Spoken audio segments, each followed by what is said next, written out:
Cordial saludo, apreciados estudiantes.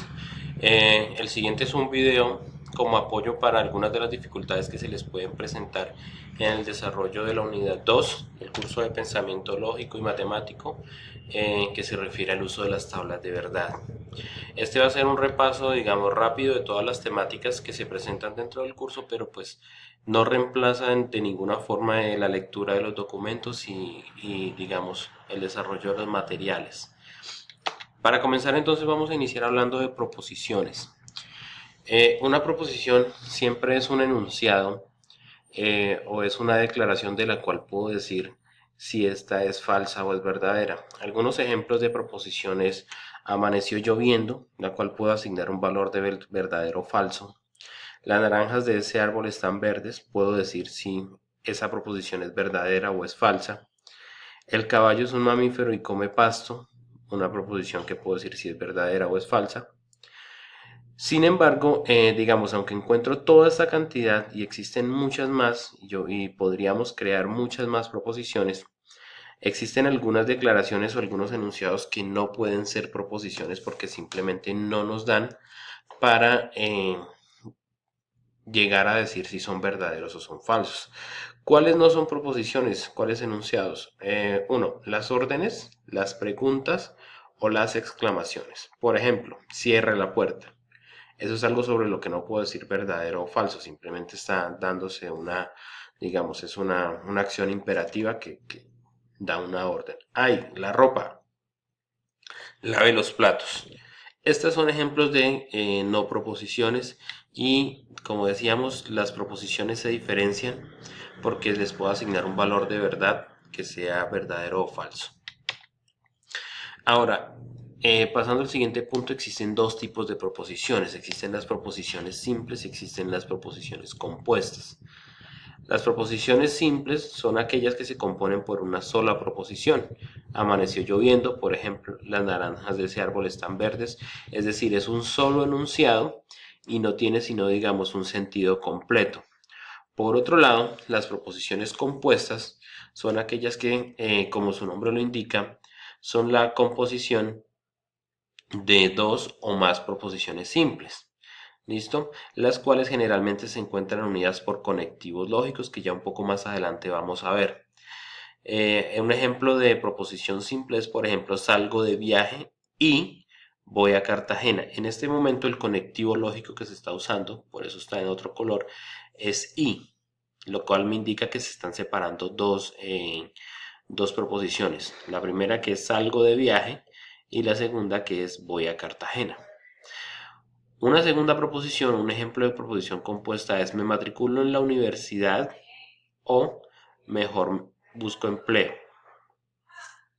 Si se matricula en la universidad o no, pues dependerá de cuáles sean sus condiciones. O es el conectivo lógico que se usa. Importante decir que no está preguntando, está haciendo una afirmación, se matricula en la universidad o busca empleo, pero no está haciendo una pregunta, sino entonces inmediatamente quedaría anulada. ¿Listo? En este caso el conectivo lógico que se está usando es la O y ya un poco más adelante vamos a ver cuáles son los tipos de conectivos lógicos.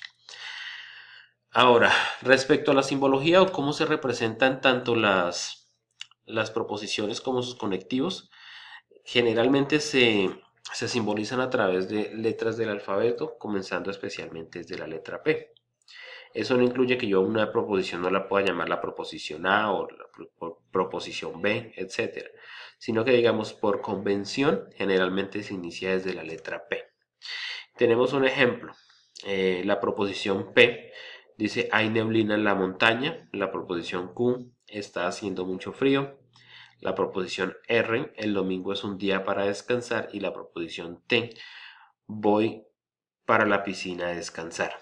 ¿Listo? Son cuatro proposiciones, las cuales ya veremos un poco más adelante cómo se trabajan, porque recuerden que desde la unidad 1 estamos trabajando dos tipos de lenguaje. Recuerden que existe uno que es el lenguaje natural, que es como nosotros escribimos, hay neblina en la montaña, pero lógicamente digamos, dentro de la lógica, lo que nos interesa es el lenguaje formal, es decir, pasarlo a algebraicamente una proposición P, Q, etc. Entonces vamos a ver cómo se hace eso.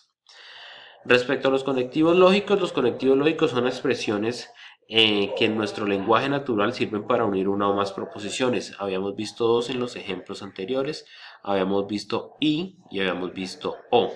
Sin embargo, existen otros. Sí, entonces, lo cual es una implicancia. Generalmente no aparece como tal sí, entonces, pero digamos, puede aparecer por lo tanto o por consecuencia, lo cual implica que, digamos, de una acción que se hizo antes, posteriormente la reacción sea esa. Sí, solo sí, que es lo que nosotros habitualmente llamamos un bicondicional, significa que dos cosas se tienen que hacer al mismo tiempo, y la negación. ¿Listo? Voy a ajustar un poco acá. Entonces, habíamos dicho, el conectivo lógico y siempre se va a simbolizar de esta manera, es una V invertida. El conectivo lógico o se va a simbolizar con una V, básicamente. El sí, entonces, o el condicional, se simboliza con una flecha hacia adelante únicamente. El bicondicional sí, solo sí, se representa con una flecha con doble punta. Y el no, que vamos a ver ahora, es la negación de cualquier proposición, se representa bien sea con este o como digamos el gorrito de la ñ antes de la proposición. Ya lo vamos a ver. Digamos, depende mucho de la bibliografía o del libro que se esté usando. Hay autores que usan este símbolo para el no o usan digamos, la nubecita que se usa encima de la ñ para simbolizar la negación.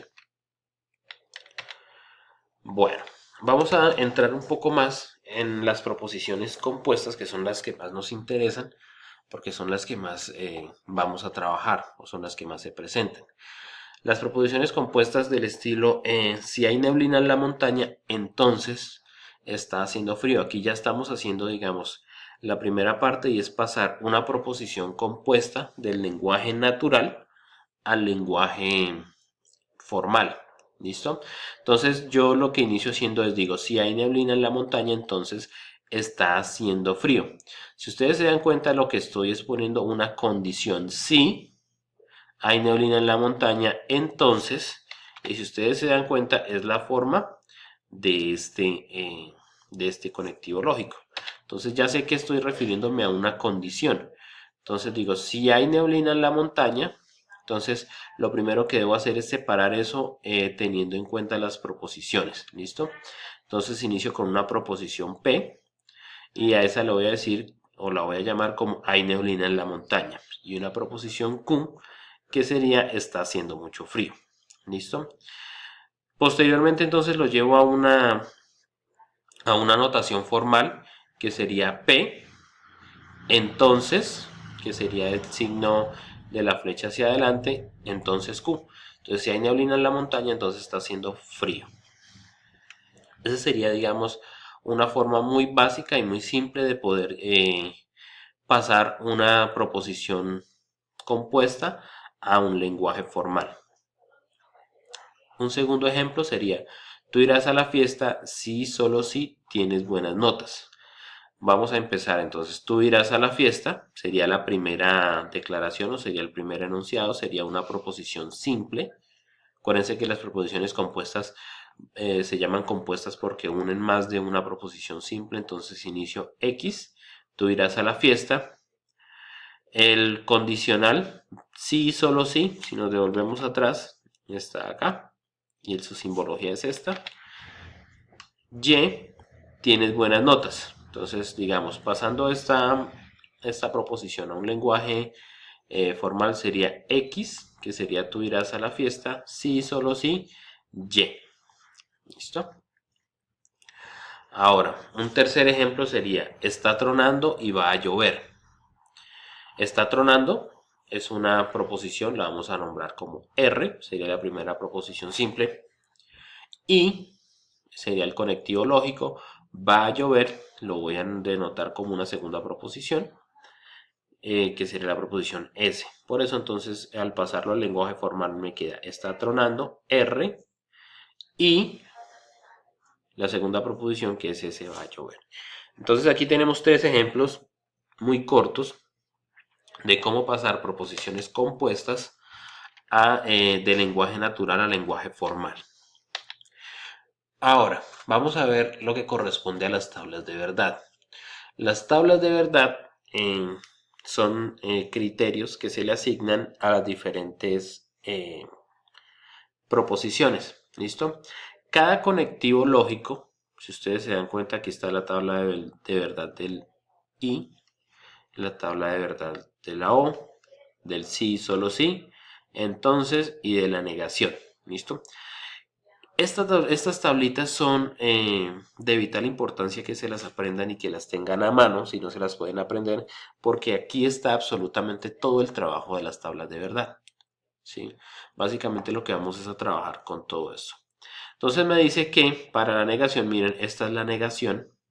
Si vieron anteriormente en la gráfica que había, era un poco recta. Por eso les decía, algunos autores usan esta, algunos usan la otra, pero ambas son la negación. Entonces, teniendo una proposición P, la cual puede ser verdadera o puede ser falsa, la negación lo único que hace es cambiarme el valor de verdad. Entonces, cuando sea verdadera, si yo niego esa proposición, se va a volver falsa.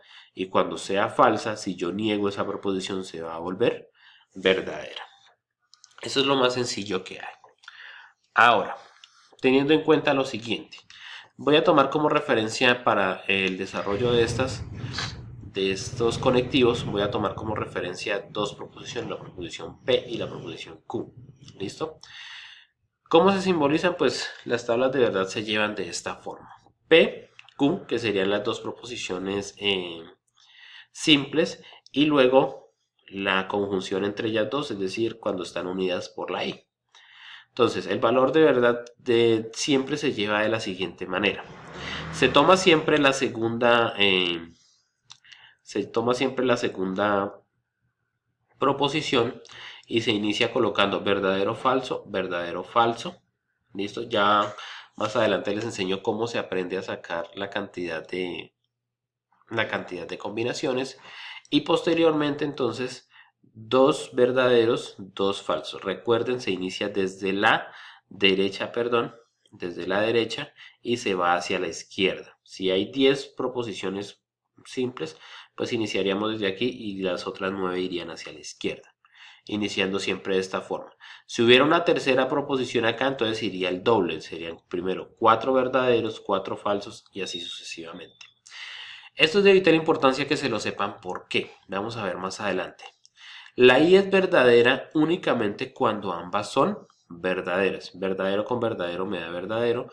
Verdadero, falso, falso, falso, verdadero, falso, falso, falso, da falso. Es todo lo contrario de la O. La O únicamente es falsa cuando ambas son falsas. ¿Listo? Y son verdaderas en todos los otros casos. En la implicación, que es el condicional, el sí entonces, digamos que solamente es falsa. Nosotros en el condicional a la primera proposición la llamamos antecedente y a la segunda proposición la llamamos consecuente. Entonces, la que antecede y la consecuencia. Entonces, solamente el condicional es falso cuando el antecedente es verdadero y el consecuente es falso. Y de resto son verdaderos. En el bicondicional, que es este, que es el sí, solo sí, entonces existen dos valores de verdad, que son verdaderos y dos falsos. Cuando ambos son verdaderos, el resultado o la salida es verdadera, y cuando ambos son falsos también es verdadera. En las otras dos combinaciones es falsa. Repito, importante aprenderse estas tablas o tenerlas a mano para poder hacer el trabajo con los ejemplos. Revisando ahora se pueden presentar algunos casos. Digamos que estos son algunas de las cosas que vamos a hacer. Se pueden presentar, siempre yo inicio con las proposiciones simples y empiezo después a hacer las combinaciones hasta llegar a la combinación, digamos, a la principal, que es ya cuando tengo toda. ¿Listo? Se pueden presentar varios casos, que son casos, digamos, no es que sean especiales, sino que pues, son los casos que siempre se dan. Existe lo que nosotros llamamos una